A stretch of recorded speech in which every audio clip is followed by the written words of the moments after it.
नमस्कार मंडळी. दक्षिण मुंबईतील एका कुटुंबातील 4 जणांचा बिर्याणी व त्यानंतर कलिंगड खाल्ल्यामुळे अतिशय दुर्दैवी मृत्यू झाला. ही बातमी आपण सोशल मीडियावर पाहत असाल. यामध्ये पोलिसांचा व काही तज्ज्ञ डॉक्टरांचा प्राथमिक अंदाज हा आहे, त्या चौघांचा मृत्यू फूड पॉइझनिंग अर्थातच अन्नातून विषबाधा झाल्यामुळे झालेला आहे. पण नेमकं फूड पॉइझनिंग म्हणजे काय? फूड पॉइझनिंगमुळं मृत्यू होऊ शकतो का? आणि मग आपण काय काळजी घ्यावी याविषयी आपण थोडक्यात माहिती पाहणार आहोत. फूड पॉइझनिंग म्हणजे काय? आता बऱ्याच लोकांना असं वाटतं, की फूड पॉइझनिंग म्हणजे अन्नामध्ये विष, पॉइझन असतं आणि ते अन्न खाल्ल्यानंतर विषबाधा होते, तर तसं नसतं. फूड पॉइझनिंग म्हणजे तुम्ही जेव्हा कुठलाही खराब, शिळा अन्न खाता, ज्यूस पिता किंवा एखादी फळ खाता, तेव्हा त्यामध्ये काही ठराविक प्रकारचे रोगजंतू असतात.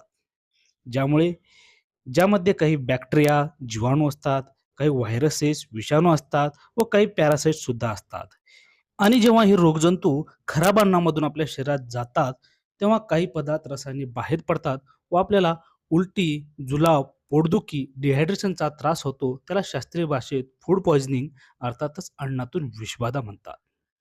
दुसरी गोष्ट, फूड पॉइझनिंगमुळं मृत्यू होऊ शकतो का?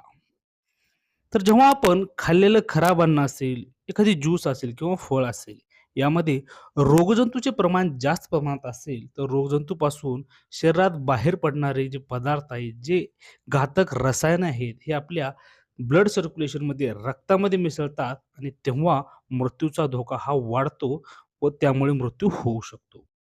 त्यामुळे फूड पॉइझनिंग हे बिर्याणी, कलिंगड किंवा बिर्याणी आणि कलिंगड सोबत खाल्ल्यामुळे होत नाही, तर आपण कुठलाही खराब शिळा अन्नपदार्थ, फळ, ज्यूस खाल्ल्यामुळं होत असतो.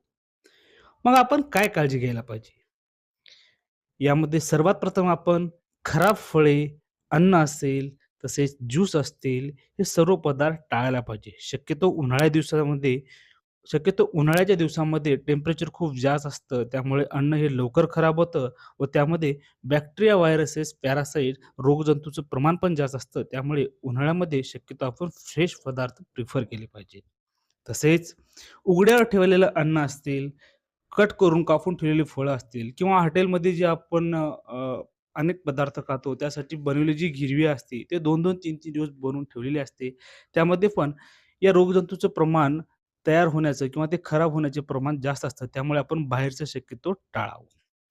आपल्याला जेवणानंतर अचानक मळमळ, उलटी, जुलाब, पोटदुखी, डिहायड्रेशन असा त्रास जाणवायला लागल्यानंतर आपण डॉक्टरांचा सल्ला अवश्य घ्यावा. त्यामुळे मित्रांनो, काळजी घ्या, निरोगी राहा. धन्यवाद.